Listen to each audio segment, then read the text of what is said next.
There are around 19,000 MOT test stations in Britain, and each one has had to go through the authorisation process.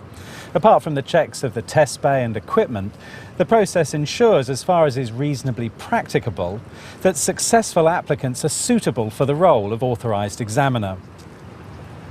Hopefully you'll have watched two recent editions of MOT Matters about quality control and best practice, two of the cornerstones for ensuring that testing stations deliver a quality service, applying the correct test procedures and standards. This is essential for the MOT test to be consistent and fair, regardless of where it's conducted.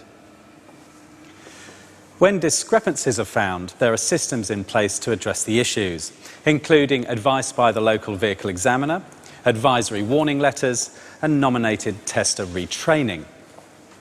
However, in more serious cases, VOSA may invoke formal disciplinary action.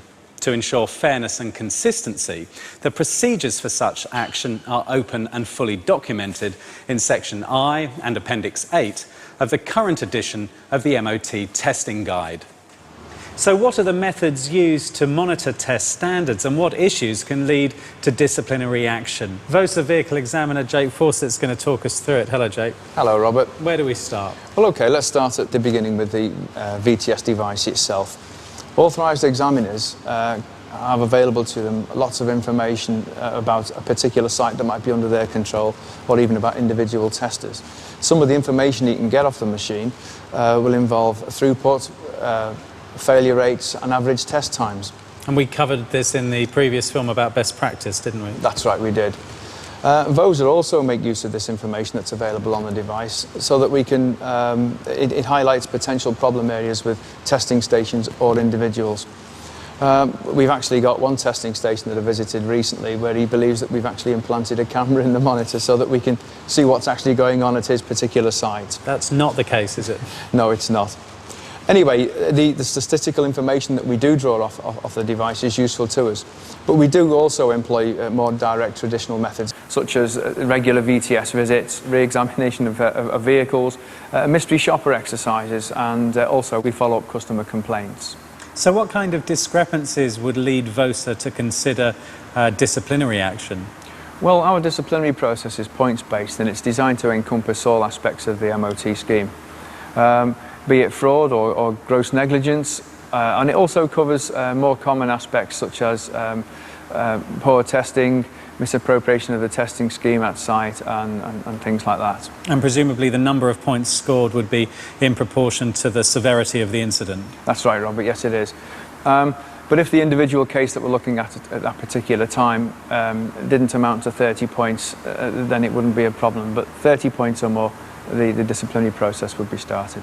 And isn't it the case that disciplinary action taken as a result of shortcomings by a nominated tester would also count against the authorised examiner? Yes, usually it will, but it's not always the case.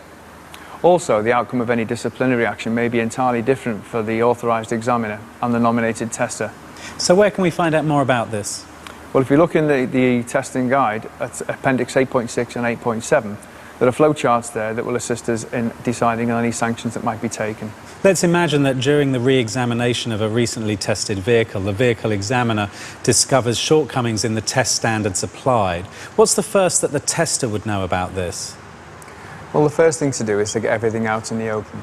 So what we would do, we would discuss the discrepancies of the testing standards with the nominated tester and the responsible person on site. And if the tester has carried out a reasonable test but just made an error of judgment, would formal action be taken? It's very unlikely. Usually the vehicle examiner will give guidance on site, or maybe even issue what we call an advisory warning letter. And this letter will advise the tester that he may be able to take extra training on site and certainly to study the tester's manual. And I assume the authorised examiner would also get a copy of that advisory warning letter? That's right. The authorised examiner needs to be reminded that he's responsible for the actions of his testers, and he also needs to be satisfied that the person is attaining the standards required for testing. OK, well, let's assume that things have gone badly wrong and it becomes clear that the tester has carried out a very poor test. Well, what we'd do then is we'd carry out a formal interview with both the nominated tester and the responsible person on site. When you say a formal interview, do you mean one conducted under caution in the way that the police would do interviews? No, what we do here is we read what we call an MOT caution. And we do this so that everyone involved understands the implications of the interview. The full PACE caution, as used by the police, will be used in cases where we think prosecutions may follow, and that would be in a case such as serious fraud. So what's the MOT caution? Well, the MOT caution goes something like this, and I carry a copy of my notebook to be able to read to people so that they understand. This investigation may lead to disciplinary action being taken against you, and you are not obliged to answer my questions. You are also advised that it may harm your case if you do not mention when questioned something which you later rely on in your defence. What's this interview intended to establish? Well, it allows the nominated tester to fully account for his actions, and so that we can fully establish, investigate and report the facts. The main body of the interview will cover the following points. Confirmation of the identity of the tester, including their date of birth. Establish that the nominated tester understands the caution. Establish whether the nominated tester wishes to call witnesses to the interview. Confirm that all of the defects and/or overruled items were shown to him. Confirm whether the nominated tester agrees with the VE's assessment of each component, and if not, follow this up and ask them to support their argument. Confirm that any demonstrated corrosion detection followed prescribed procedures. Establish whether there were any extenuating circumstances surrounding the test. Give the nominated tester the opportunity to say anything else, and get them to confirm that the interview was conducted fairly, and then get them to read and sign the vehicle examiner's notes. So having got the interviews out of the way, what happens next? Well, the vehicle examiner will make a full report, including photographs of the vehicle and any defects that might be present, provided they're defects that can be photographed. Presumably the report indicates how many disciplinary points have been awarded for each test shortcoming. Yes, and in this case it will be as detailed in Appendix 8.2, Incorrect Test Standards. And a copy of the VE's report and the photographs get sent to the tester? Yes, that's right. We write to both the nominated tester and the authorised examiner, and we enclose any documentary evidence that's going to be taken into account. And these are what we call contemplated cessation letters. What about any previous warnings that have been issued? Are they included in the letters? Yes, they are. The letters will include any previous formal warnings that are still valid and are going to be considered. Also, if the total point score could lead to the tester or authorised examiner being disqualified from the scheme, the letter will also mention any credit points that have been gained.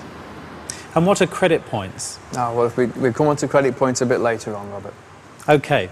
Does the letter give them the opportunity to make representations about the test shortcomings or any mitigating circumstances? Yes, it does, and they have 15 working days to make any representations that they might like to make. Do they have to make representations themselves, or can they seek advice from, say, a solicitor? No, they can make representations themselves if they want, or they can take advice from a solicitor or any one of the specialist MOT consultants or trade bodies. OK, Jake, take us through what happens once the area office receives the representations. Right, well, the area office will only consider the case once the 15 working days for representations has passed. Then the senior vehicle examiner or the area manager will reassess the case fully, taking into account any representations that may have been made.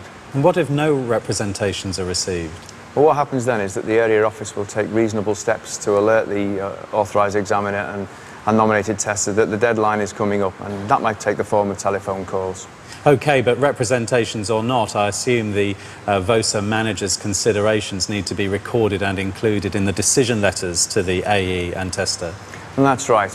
Any considerations will be based on a balance of probabilities, and the agency will have to be able to demonstrate to an investigating authority that all the representations that have been given due consideration. And of course that will include any secondary evidence. Is it possible to better explain what's meant by balance of probability? Yeah, basically the balance of probability is defined as where there is sufficient evidence to lead a reasonable person to conclude that it is at least more likely than not that an offence has been committed, and there are reasonable grounds to establish that belief.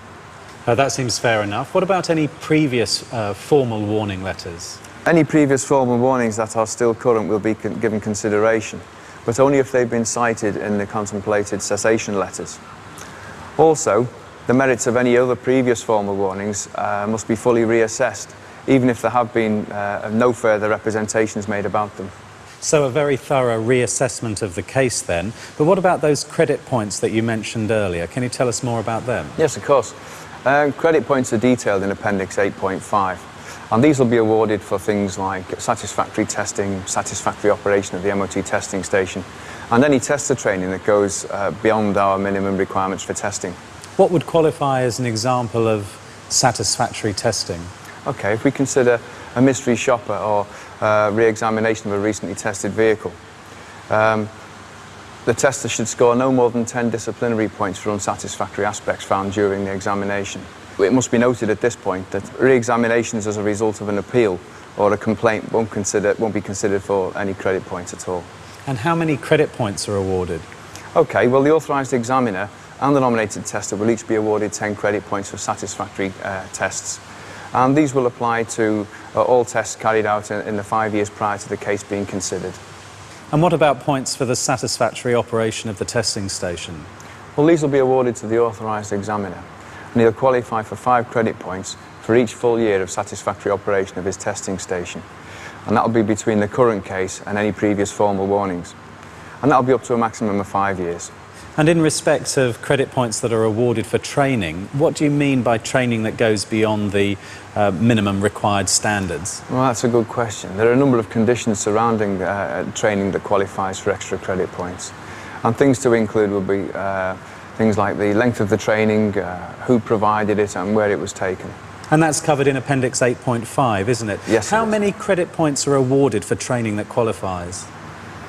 Well, normally the authorised examiner and the tester will receive 10 credit points each, and these will still be applicable even if the current case has occurred between the date when they booked the training and the date they actually attended it, provided there's a gap of no more than 9 weeks. OK, that sounds fair enough. Can I assume that training credit points can be awarded for up to 5 years after the training has taken place? Well, no, training credit points are only applicable for 2 years, but it should be noted at this point that if a case warrants single offence cessation, then no credit points will be taken into consideration. As previously mentioned, the disciplinary process is detailed in Section I of the current MOT testing guide, whilst the disciplinary points that can be awarded are at Appendix 8. Appendix 8.1 covers cessation without previous warning for very serious offences and is split into 2 sections. Section A for AEs, while Section B is relevant to nominated testers.